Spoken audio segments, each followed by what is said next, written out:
सभी मसीही भाई बहनों को यीशु के नाम में शालोम, प्रेज द लॉर्ड, जय मसीह की। एक बार फिर से आप सभी का स्वागत है। आइए हम अध्ययन शुरू करते हैं कुरिन्थियों के नाम पौलुस प्रेरित की दूसरी पत्रिका। यहाँ पहले अध्याय पहले वचन से पौलुस लिखते हैं, पौलुस की ओर से जो परमेश्वर की इच्छा से मसीह यीशु का प्रेरित है, और भाई तीमुथियुस की ओर से परमेश्वर की उस कलीसिया के नाम जो कुरिन्थुस में है, और सारे एशिया के सब पवित्र लोगों के नाम, हमारे पिता परमेश्वर और प्रभु यीशु मसीह की ओर से तुम्हें अनुग्रह और शांति मिलती रहे।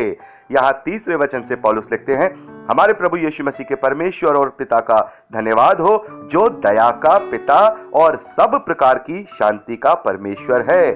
वह हमारे सब क्लेशों में शांति देता है, ताकि हम उस शांति के कारण जो परमेश्वर हमें देता है उन्हें भी शांति दे सकें जो किसी प्रकार के क्लेश में हो। यहां पौलुस कहते हैं कि हमारा जो परमेश्वर है वो दया का और शांति का परमेश्वर है। हम चाहे किसी भी समस्या में हो, चाहे हम किसी भी दुख में हो, चाहे हम किसी भी क्लेश में हो, चाहे हम किसी भी परीक्षा में हो, परमेश्वर हमारी सामर्थ्य से ज्यादा हमें उन क्लेशों में पड़ने नहीं देता है, और वो हमें शांति देता है, और साथ में वो हमें धीरज देता है, ताकि उस धीरज के साथ हम उस आशा को बांधे रहे जो आशा अनंत जीवन के रूप में हम विश्वास करते हैं। और यही आशा धीरज उत्पन्न करती है, और यही वचन हमें शांति देता है, जिससे कि हम अपने आप को उस क्लेश में, उस समस्या में, उस परेशानी में धीरजवंत करते हैं। और ये शांति और ये सामर्थ्य किसी मनुष्य में नहीं है, ये परमेश्वर की ओर से दी जाती है। तो पौलुस कह रहे हैं कि जब हम उस शांति को प्राप्त करते हैं, जब हम किसी क्लेश में होते हैं, परमेश्वर की ओर से वो दया और उस शांति को प्राप्त करते हैं, ताकि हम इस शांति के कारण और जो हमारे दूसरे भाई बहन हैं, यदि वो किसी प्रकार के क्लेश में है, किसी प्रकार की समस्या में है, तो हम अपनी गवाही से उन लोगों के जीवन में भी धीरज उत्पन्न करा सकें, उनको ढांढस दे सकें, और उनके विश्वास को अपने गवाही के द्वारा प्रबल कर सकें कि देखिए, हमारे जीवन में क्लेश है, लेकिन हम धीरज के साथ ढांढस बांधे हुए हैं, उस आशा के विश्वास पर भरोसा किए हुए हैं जो आशा अनंत जीवन की है। और हम ये जानते हैं कि हम अपनी सामर्थ्य से ज्यादा परीक्षा में नहीं डले रहेंगे, हम परीक्षा में नहीं पड़े रहेंगे, ना ही हम किसी दुख में, ना ही हम किसी तकलीफ में, क्योंकि परमेश्वर दया का और परमेश्वर शांति का परमेश्वर है। यहाँ 5वें वचन में पौलुस लिखते हैं, क्योंकि जैसे मसीह के दुख में हम अधिक सहभागी होते हैं, वैसे ही हम शांति में भी मसीह के द्वारा अधिक सहभागी होते हैं। यदि हम क्लेश पाते हैं तो ये तुम्हारी शांति और उद्धार के लिए है, और यदि शांति पाते हैं तो वह तुम्हारी शांति के लिए है, जिसके प्रभाव से तुम धीरज के साथ उन क्लेशों को सह लेते हो जिन्हें हम भी सहते हैं। पौलुस यहाँ 5वें वचन में कहते हैं कि जैसे मसीह के दुख में हम अधिक सहभागी होते हैं, वैसे हम शांति में भी मसीह के द्वारा अधिक सहभागी होते हैं। तो किस प्रकार के दुख और किस प्रकार के क्लेश के विषय में यहाँ पौलुस कह रहे हैं? देखिए, जब हम दुनियावी थे, जब हम दुनियावी तरीके से सोचते थे, जब हम दुनियावी तरीके से अपने आप को खुश और आनंदित और दुख और सुख को डिवाइड किया करते थे, तब हम अलग तरीके से सोचते थे। लेकिन अब हम मसीह के हो गए हैं, मसीह में नई सृष्टि बन गए हैं, और हमारा जीवन अब शारीरिक ना रह करके आत्मिक हो गया है। और जब हम अपने जीवन को आत्मिकता के साथ प्रभु यीशु मसीह में नई सृष्टि बना करके जीते हैं, तब हम अपने शरीर के द्वारा या संसार के द्वारा बहुत सारी ऐसी चीज हैं जिसमें हमें दुख होता है, तकलीफ होती है, क्लेश होता है। मान लीजिए हम किसी आत्मिकता में अपने जीवन को जी रहे हैं, बहुत सारे लोग अपने शारीरिक जीवन को जी रहे हैं, वो अपने शरीर के आनंद के लिए बहुत सारी चीजों को करते हैं, अपने शरीर की बढ़ाई के लिए बहुत सारी चीजों को करते हैं, लेकिन मसीही विश्वासी उन पर नियंत्रण करते हैं, अपने आप को संयम में लाते हैं, और उन चीजों को अपने जीवन में आने नहीं देते, चाहे उसके लिए कितनी भी उन्हें तकलीफ सहनी क्यों ना पड़े। तो जो शारीरिक जीवन जो जीता है, वो अपने शरीर को खुश करने के लिए अपने जीवन को जीता है, लेकिन जो आत्मिक जीवन जीता है, जो प्रभु यीशु मसीह के पीछे चलता है, वो अपने आत्मिक जीवन को प्रबल करने के लिए जीता है। तो दुनियावी बहुत सारी चीजें हैं,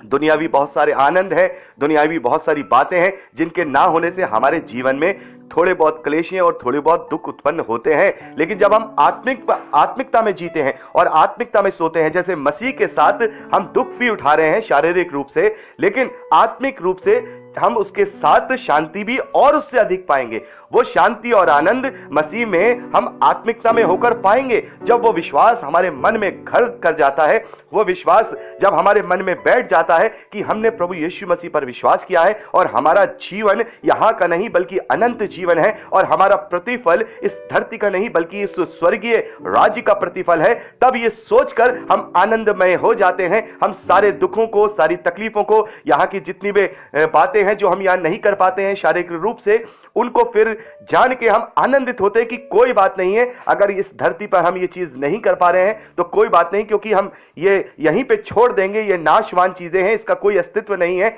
लेकिन हमारा आत्मा का अस्तित्व है और उस आत्मा के द्वारा हम जब स्वर्गीय शरीर को पाएंगे उस अनंत जीवन में इससे भी ज्यादा अधिक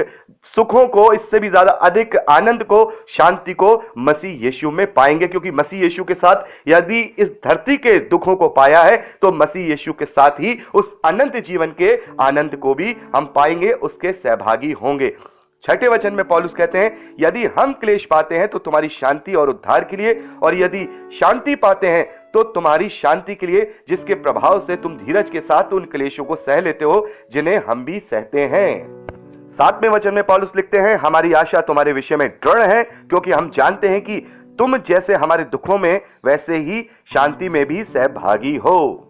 तो पौलुस यहां पर अब अपने और कलीसिया के विषय में बात कर रहे हैं, यानी कि जो प्रेरित हैं, जो प्रभु के लिए कार्य कर रहे हैं, जो अगुए हैं और जो कलीसिया है, उसके बीच की बात कर रहे हैं। पौलुस कह रहे हैं, यदि हम क्लेश पाते हैं तो ये तुम्हारी शांति और उद्धार के लिए है। यानी कि हम जब किसी भी बात के लिए उत्पादित होते हैं, कोई हमें परेशानी में डालता है, हमारे विरोध में झूठी झूठी बातें करता है, हमारे ऊपर झूठे मुकदमे डालता है, तो ये क्लेश तुम्हारे लिए शांति उत्पन्न करता है, क्योंकि ये चीजें हम तुम्हारे लिए यानी कि मनुष्यों के लिए और भाई बहनों के लिए करते हैं, ताकि प्रभु के सुसमाचार को बहुतायत से ज्यादा फैला सके, तुम्हारी आत्मिक उन्नति कर सकें। हम भी साधारण जीवन जी सकते हैं, हम भी इस तरीके का जीवन जी सकते हैं, लेकिन नहीं, हमें परमेश्वर ने इसीलिए चुना है, इसीलिए बुलाया है कि हम अपने क्लेशों के द्वारा, अपने उत्पीड़न के द्वारा, अपने परेशानियों के द्वारा तुम्हारे लिए शांति का कारण बन सके। तो जो सच्चा अगुवा होता है, जो सच्चा चरवाहा होता है, वो अपनी भेड़ों को कभी भी खोने नहीं देता। जो असली पास्टर होता है, असली प्रचारक होता है, उसे अपने जीवन से ज्यादा अपने कलीसिया के लोगों के जीवन की चिंता रहती है। दुनियावी जीवन की बात नहीं कर रहा हूं मैं, दुनियावी जीवन की बात नहीं कर रहा हूं मैं, आत्मिक जीवन की बात कर रहा हूं। वो निरंतर उनकी रखवाली करते हैं, देखभाल करते हैं, कौन कितने विश्वास में दृढ़ हो रहा है, कौन कितने विश्वास में कमजोर हो रहा है, और वो निरंतर उनके पास जाकर उनके साथ वचनों से उन्हें शांति देते हैं, उनको ढांढस देते हैं, उनको हिम्मत और सामर्थ्य देते हैं। निरंतर उनकी रखवाली करते हुए वो उनके लिए काम करते हैं। भले ही उनके जीवन में क्लेश क्यों ना हो, भले ही उनके जीवन में परेशानी क्यों ना हो, भले ही उन्हें तमाम तरीके के लोगों का विरोध ना ही क्यों ना उठाना पड़े, लेकिन वो अपनी कलीसिया के लिए शांति का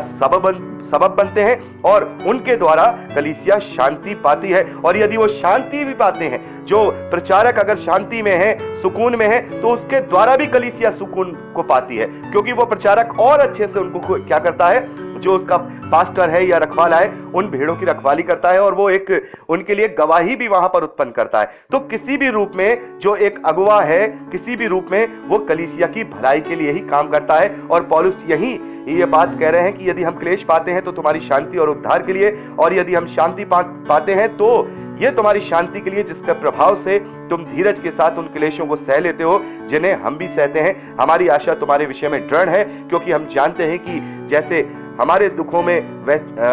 तुम जैसे हमारे दुखों में वैसे ही शांति में भी सहभागी हो। तो ये यहाँ पे जो बात पौलुस ने लिखी है कुरिन्थ की कलीसिया और अपने बीच के जो एक संबंध को वहां पर बनाने के लिए लिखी है कि देखो, जैसे तुम मेरे दुखों में शांति पाते हो, वैसे ही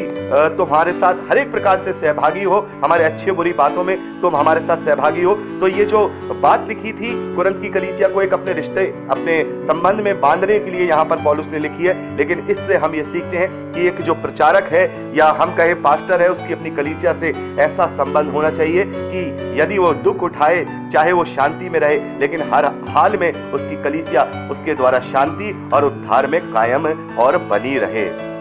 आगे पौलुस लिखते हैं, भाइयों, हम नहीं चाहते कि तुम हमारे उस कलेश से अनजान रहो जो एशिया में हम पर पड़ा।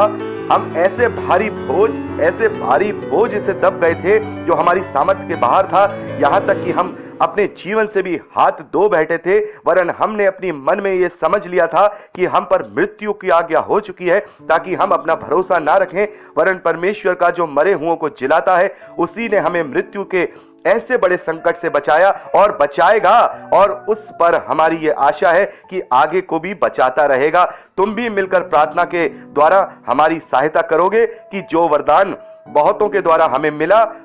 उसके कारण बहुत लोग हमारी ओर से धन्यवाद करें। तो यहां पर पौलुस अपने उन दुखों के विषय में जो उन्होंने जर्नीज की हैं, जिन्हें हमने प्रेरितों के कार्य में पढ़ा है, 16वें अध्याय में हम पढ़ते हैं, 6ठे वचन में, 18वें अध्याय में पढ़ते हैं, 18वें 19वें वचन में, कि वहां कैसे कैसे लोगों ने उनके बीच में उनका विरोध किया, इतना मारा कि पौलुस को वो ये समझने लगे कि ये मर चुका है। तो पौलुस अपनी कलीसिया को समझा रहे हैं, एक गवाही के रूप में समझा रहे हैं कि परमेश्वर कैसे दया का और शांति का परमेश्वर है। उन्होंने हमारे जीवन में कैसे अद्भुत कार्य किए। हम मरने ही वाले थे, बल्कि हम तो ये समझ चुके थे कि अब हम मर ही जाएंगे, लेकिन ऐसे में भी परमेश्वर ने हमें मृत्यु से बचाया, और वो हमें आगे भी ऐसे ही बचाता रहेगा यदि वो चाहेगा। तो ये अपनी कलीसिया का विश्वास बढ़ाने के लिए पौलुस यहां पर लिख रहे हैं, और हम इससे अपना विश्वास बढ़ा सकते हैं कि परमेश्वर जो योजना बनाते हैं, उस योजना को वो पूर्ण करते हैं, उसे अधूरी नहीं छोड़ते हैं। हालेलुया। परमेश्वर किसी भी दास के लिए, किसी भी प्रभु के जो अगुआ है, जिसे परमेश्वर ने बुलाया है, चुना है, यदि उसके जीवन में जो कार्य उसने कराना है वो उसे करवाएगा, उसको वो अधूरा नहीं छोड़ेगा। उसे मृत्यु भी नहीं छू पाएगी, उसे कोई तकलीफ नहीं छू पाएगी, उसे कोई पीड़न परेशान नहीं कर पाएगा। और जितना उसकी सेवकाई को परमेश्वर ने उसके जीवन में लिखा है, उसके जीवन में परमेश्वर उसके साथ रह के पूर्ण कराएगा। हर एक तकलीफ से, हर एक परेशानी से उसे बचाएगा, चाहे वो मृत्यु हो, चाहे वो किसी भी प्रकार का क्लेश क्यों ना हो। और यह बात पौलुस अपनी कलीसिया को लिख रहे हैं, तुम भी मिलकर प्रार्थना के द्वारा हमारी सहायता करोगे कि जो वरदान बहुतों के द्वारा हमें मिला, उसके कारण बहुत लोग हमारी ओर से धन्यवाद करें। तो पौलुस यहां 11वें वचन में कह रहे हैं कि प्रार्थना के द्वारा हमारी सहायता करोगे कि जो वरदान बहुतों के द्वारा हमें मिला, उसके कारण बहुत लोग हमारी ओर से धन्यवाद करें। तो यहां पौलुस को प्रार्थनाओं के द्वारा कौन से वरदान मिले हैं? यहां पौलुस कह रहे हैं कि बहुतों के द्वारा हमें मिला, बहुतों के द्वारा हमें मिला। तो यहां पे पौलुस का कहने का जो मतलब है, जो पौलुस ने लोगों के मनों को बदला है, पौलुस ने लोगों की आत्माओं को बचाया है, पौलुस ने लोगों तक सुसमाचार पहुंचाया है, लोगों तक प्रभु के प्रेम को पहुंचाया है, उन लोगों को वो वहां पर अपने लिए वरदान कह रहे हैं। तो एक मसीही प्रचारक का, या एक मसीही अगुवे का, या हम कहें चरवाहे का, रखवाले का सबसे बड़ा जो प्रतिफल है वो ये है कि जब वो अपने प्रचार के द्वारा किसी एक आत्मा को जीतता है, उसका जीवन बदलता है, तो ये उसके लिए सबसे बड़ा उत्तम वरदान होता है। यह परमेश्वर की ओर से वो फल होता है जिसने उसमें खाद और पानी डाल के फलवंत किया है, उसके आत्मिक जीवन को बदलने का वो कारण होता है। यह उसके लिए वो वरदान ठहरता है जिससे कि वो परमेश्वर का धन्यवाद करता है। तो किसी भी प्रचारक का, किसी भी पास्टर का, इवेंजलिस्ट का जो प्रतिफल इस धरती पर होता है, वो उसके वो लोग होते हैं जिसके द्वारा, जिन्होंने अपना मन बदला होता है, या जिसने प्रभु को ग्रहण किया होता है। यही उसके लिए इस धरती पर बहुत बड़ा प्रतिफल है। जो वो मेहनत करता है, वो जो अपने आप को पूरी रीति से कष्टों में डालता है, तकलीफों में डालता है, लोगों के बीच में जाता है, खतरे मोल लेता है, हर एक प्रकार की बात करता है, और जब कोई एक विश्वास में आता है और अपने मन को फिराता है, वो उसके लिए पवित्र वरदान बन जाता है, क्योंकि परमेश्वर ने उसके द्वारा एक आत्मा को बचाया है। तो यहां पर पौलुस ने जो 3 वचन से लेकर 11वें वचन तक यहां हमें बताया है परमेश्वर के प्रेम, परमेश्वर की दया और परमेश्वर के शांति के विषय में बताया है कि परमेश्वर अपने लोगों को कभी भी उनकी परीक्षा से ज्यादा,